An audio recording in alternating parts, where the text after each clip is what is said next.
Bi-déter, c'est avant tout un mantra. La détermination contre le déterminisme social, la détermination face aux doutes de l'entrepreneur, la détermination face aux échecs. Bi-déter, c'est aussi un cri de ralliement, celui de toute une génération d'entrepreneurs soudés, une communauté passée par les rangs des déterminés, une association qui œuvre pour l'entrepreneuriat dans les quartiers et les milieux ruraux. Une communauté qui prouve qu'il n'y a pas qu'un seul chemin vers la réussite et que toutes les victoires sont possibles. Je m'appelle Aurélie Planex et je vous propose de partir à la rencontre de ces entrepreneurs. Bienvenue dans Bi-déter, un podcast proposé par Bismart et les déterminés. Bi-déter à la rencontre cette semaine de Lamia Lalou. Bonjour Lamia. Bonjour. Je suis ravie de te recevoir. On va commencer dans ton enfance. Ton enfance, elle se passe en Algérie, oui, où ta maman, elle décède quand tu as 5 ans. Quel souvenir est-ce que tu gardes de cette époque, Lamia ? Alors, mes 5 premières années, c'était des années douces. C'est des très très beaux souvenirs parce que j'étais collée à ma maman, comme si je savais au fond qu'elle allait partir. J'ai gardé en fait pas mal de conseils qu'elle m'a donnés. Et quand je l'ai perdue, je comprenais pas forcément, même si j'avais déjà perdu des membres de ma famille, donc je comprenais ce que c'était la mort. Mais j'ai pris le positif, c'est-à-dire que je me suis dit je vais la rendre fière maintenant. Donc j'ai passé toute ma vie à me dire qu'est-ce qu'elle penserait de telle ou telle chose. Et puis en fait quand j'avais peut-être 6 ans, je jouais, si vous voulez, tous les amis de mon père qui venaient à la maison, je les invitais à mon bureau et je leur disais quel est ton problème, je vais te trouver la solution. Parce que je passais mon temps en fait à observer un peu les gens et à me dire la vie est trop courte et il faut que tout se passe bien en fait. Voilà. Donc tu es une chercheuse de solutions. Exact. Tu es arrivée en France à quel âge ? À l'âge de 7 ans. Et comment ça se passe à ce moment-là ? Alors, à ce moment-là, j'ai dû très très vite m'intégrer parce que j'ai fait, en fait, si vous voulez, en Algérie, je parlais français dans ma famille, mais à l'école, on étudiait uniquement l'arabe. Donc, je ne savais pas le lire, pas l'écrire. Donc, arrivée à Paris, dans un premier temps, j'ai dû faire le CP, CE1, CE2 en un an. Chose que j'ai pu faire, parce que quand on est petit, on s'adapte quand même assez rapidement. Et puis... j'ai découvert un nouvel environnement et c'était plutôt sympa. Par contre, le côté moins cool, c'était que mon papa, s'était remarié avec une femme qui n'est pas très sympa. Un peu le côté des contes de fées, mais le côté marâtre. Oui, le côté de la méchante belle-mère. Et elle te met à la porte à 14 ans, c'est celle-là ? Exact, oui, exact. Comment, à 14 ans, t'arrives à t'en sortir ? Parce que t'aurais pu... mal tourné tout de suite, je veux dire. Exact, oui. À 14 ans, quand elle me met dehors, en fait, c'est un choc et à la fois un soulagement parce que les 7 ans que j'ai passés avec elle étaient très difficiles.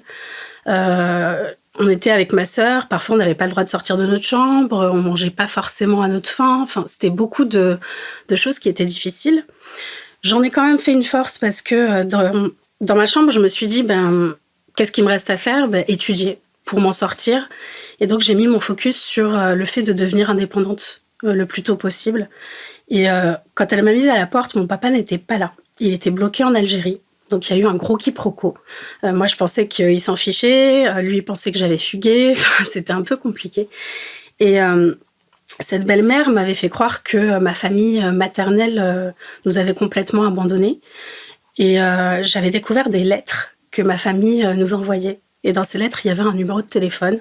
À l'époque, il n'y avait pas les portables, pas les réseaux sociaux. Ouais. Donc, j'ai pu appeler en PCV une de mes tantes directement sur le numéro qu'elle avait laissé. Et de là, j'ai pu être hébergée. D'abord chez des amis, puis ensuite chez ma tante, Farida, qui habite à Paris, pendant 1 an. Et quand mon papa et moi, on a pu communiquer de nouveau, il a bataillé en fait pour me remettre dans l'école dans laquelle j'étais à Lyon. Et de là, j'étais dans un internat, mais je devais batailler tous les week-ends pour savoir où dormir. Et je remercie toutes les personnes qui ont croisé ma route et qui m'ont aidée. Voilà. Donc, c'était pas facile, mais c'était comme, en fait, une force parce que je me suis dit, plutôt que de me dire, j'ai pas de chance, le sort s'acharne, je me suis dit, je suis sur cette terre et je vais trouver la raison. Et cette raison, ça a été de me dire, je vais aider les autres comme j'ai pu être aidée. Et je vais faire quelque chose de cette vie. Je ne vais pas laisser des personnes négatives me détourner de mon objectif. Et c'est cet objectif-là qui t'amène à ta première vie professionnelle, parce exact. que tu te destines au RH et au coaching. Oui. C'est ça qui est ton moteur et qui te donne la force d'avancer, c'est les études et un objectif professionnel qui soit aligné avec les valeurs que tu décris là. Exact. Ça a été ma force parce que en fait, j'ai focus depuis mes 5 ans sur ça, sur cette liberté financière, sur le fait d'être à mon compte et de pouvoir aider les gens, tout simplement. Aider, c'est le chapitre aussi suivant, c'est-à-dire que tu commences une carrière et puis tu arrêtes tout pour devenir aidante auprès de ton papa. Exact. Mon papa, quand j'avais 29 ans, est tombé malade. Je travaillais et j'ai eu un pressentiment. Je peux pas l'expliquer. J'ai tout quitté, j'ai appelé ma directrice, j'ai fait la passation avec une amie qui cherchait du travail et j'ai pris un billet pour aller en Algérie. Et mon père pensait que c'était juste une petite grippe et en fait, c'était une maladie grave. On n'a pas su tout de suite ce que c'était. Et donc, pendant 6 mois, j'ai bataillé dans tous les hôpitaux, en Algérie, en France, pour essayer de lui sauver la vie. Et puis, 6 mois après, il est mort, mais je suis fière parce que j'ai pu l'accompagner jusqu'à son dernier souffle et je ne regrette pas d'avoir mis tout de côté à ce moment-là. Malgré tout ce qui t'arrive, tu fais des allers-retours entre le salariat, l'entrepreneuriat. Oui. Et tu lances une première entreprise, je crois que tu as 23 ans. Exact. Tu peux nous raconter ça ? En fait, quand j'étais au collège, j'avais des amis qui étaient musiciens, qui étaient chanteurs, etc. Et vu que j'avais développé mon sens de la débrouille à travers mon parcours personnel, j'aimais bien leur trouver des petites dates, des events, jouer un peu la directrice artistique, etc. Donc, c'était une passion pour moi, la musique. Et je me suis dit, je vais faire des études qui vont m'apprendre à gérer une société. Donc, j'avais fait un BTS Management des unités commerciales après le bac. Et tout de suite après, j'ai ouvert avec un associé un studio d'enregistrement musical. Donc, ça a super bien marché pendant 3 ans. Et c'était la plus belle aventure de ma vie, clairement. C'était fou parce que j'ai fait ça en 6 mois, en fait. J'ai fait le business plan, tous les rendez-vous, etc. Et quand je suis arrivée devant mon studio, que j'ai vu que ça y est, c'était concret, waouh, quoi. Et là, l'aventure commençait. J'ai mis 36 casquettes et je sais que j'aurais jamais pu faire ça ailleurs, quoi. Tu dis c'est la plus belle aventure de ma vie et en même temps, tu as écrit sur LinkedIn que tu as eu tellement d'obstacles à l'époque que tu aurais pu en faire un film. De quels obstacles il s'agit ? Exact. À cette époque, c'était pas évident. À Lyon, j'avais eu beaucoup de personnes qui n'avaient pas trop aimé que j'arrive. J'étais le 16e studio d'enregistrement à Lyon à l'époque.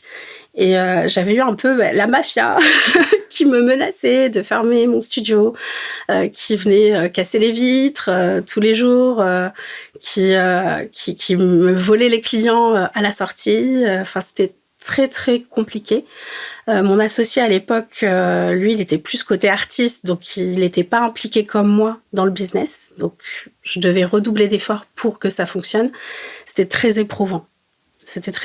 Mais quand je dis cette phrase, c'est parce que je suis de tempérament à garder toujours le positif. Donc, je me dis que ça m'a aidée aussi à surmonter les obstacles, quoi, tout simplement. Parce que j'ai rien lâché. Et quand j'ai décidé de fermer, c'était plus le côté raisonnable et de me dire que là, ça devenait usant et qu'il fallait que je mette mon énergie dans autre chose, tout simplement. C'est la fatigue, en fait, qui a eu raison de cette aventure-là ? Oui.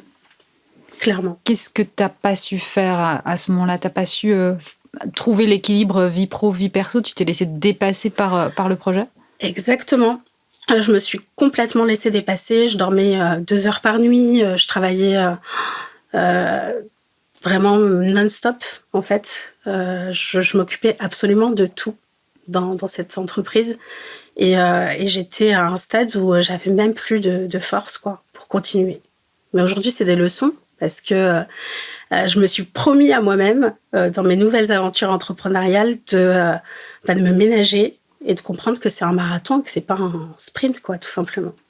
L'association, ça, c'est déterminant aussi dans la réussite. Est-ce que cet associé, c'était le bon finalement avec le recul ou... Clairement, je vois, moi, dans mon parcours, des personnes qui s'associent, pour qui ça se passe très, très bien. Mais c'est toujours un risque. Il faut bien choisir ses associés pour que ça fonctionne. Et il faut pas marcher à l'affect. Il faut vraiment être objectif. Et je pense que c'est déterminant, effectivement, pour la réussite. Parce que on signe ensemble. Donc, si on n'a plus les mêmes valeurs, si on n'est plus d'accord, c'est difficile d'aller dans le même sens, quoi, tout simplement. Tu décris des difficultés à la fois sur le plan professionnel et sur le plan familial. Je suis curieuse d'entendre ce que c'est que ta version de la détermination, parce que je crois que tu l'incarnes pleinement. C'est gentil. Pour moi, être déterminé, c'est avoir un objectif et ne pas se laisser dépasser par ses peurs, aller au-delà et se dire qu'on va aller surmonter, on va surmonter chaque épreuve pour atteindre cet objectif-là. Et que tout est possible, tout simplement. Comment tu as su que tu étais faite pour entreprendre ?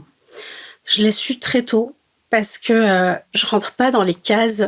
C'est très difficile. Déjà à l'école, j'étais un petit peu rebelle. On m'appelait un peu l'avocat des pauvres. Je voyais des personnes isolées, j'allais vers eux. Enfin, j'allais vers ces personnes dans le milieu... du salariat aussi. J'étais déléguée du personnel, j'étais toujours en train de défendre les droits de tout le monde et ça plaisait pas forcément à la hiérarchie, à la direction, etc. J'étais toujours hors cadre parce que il y avait ce qui était, on va dire, à faire et il y avait ce que moi j'avais en tête dans mes valeurs. Et donc, c'est vrai que je me rendais compte que j'ai un tempérament plutôt... Voilà, où j'ai besoin d'être libre de mes choix, libre de mes décisions, et que ça coinçait toujours, en fait, dans le monde du salariat. Même si pour certains, ça se passe très bien, et je ne dénigre pas les salariats, mais pour moi, c'était compliqué. Qu'est-ce que ça t'apporte, le fait d'être entrepreneur ? Ça m'apporte beaucoup d'épanouissement, de satisfaction, parce que je peux vraiment aller plus loin, en fait. En aidant les personnes. Donc là, je suis coach en prise de parole en public parce que j'ai vu tellement de personnes ne pas oser prendre la parole alors qu'elles avaient de très belles choses à dire. Et les voir justement s'épanouir, y arriver et délivrer des messages impactants, c'est ma plus belle victoire en fait. Et ça m'apporte ça en fait. Ça m'apporte non seulement la liberté financière, mais aussi la liberté tout court, quoi. Ce côté rapport humain, c'est finalement le coaching de prise de parole publique, c'est pas très loin de ton début de carrière. C'est ta colonne vertébrale ? Oui, complètement. Le coaching, j'étais passionnée déjà depuis petite, j'observais le comportement humain, etc. À partir de 2013, j'ai commencé à me former au développement personnel, aux neurosciences. Et c'est ce qui m'anime, en fait. Ça se fait naturellement chez moi. Et je me dis, ce serait du gâchis de ne pas aller dans cette voie parce que je peux pas le décrire en fait. C'est puissant, tout simplement. Si tu avais un message à faire passer aux auditeurs qui nous écoutent, lequel serait-il ? Ce serait que tout est possible. Ne vous laissez pas intimider par vos propres peurs. Entourez-vous de bonnes personnes, gardez votre bonne folie, votre bonne énergie et foncez, soyez dans l'action. Merci beaucoup Lamia Lalo d'avoir été l'invitée de Bidéter. Bidéter, un podcast à retrouver sur toutes vos plateformes d'écoute et bien sûr sur bismart.fr. Si ça vous a plu, foncez vous abonner, liker, partager. On se retrouve bien sûr la semaine prochaine pour un nouvel épisode et d'ici là, vous aussi, soyez déter.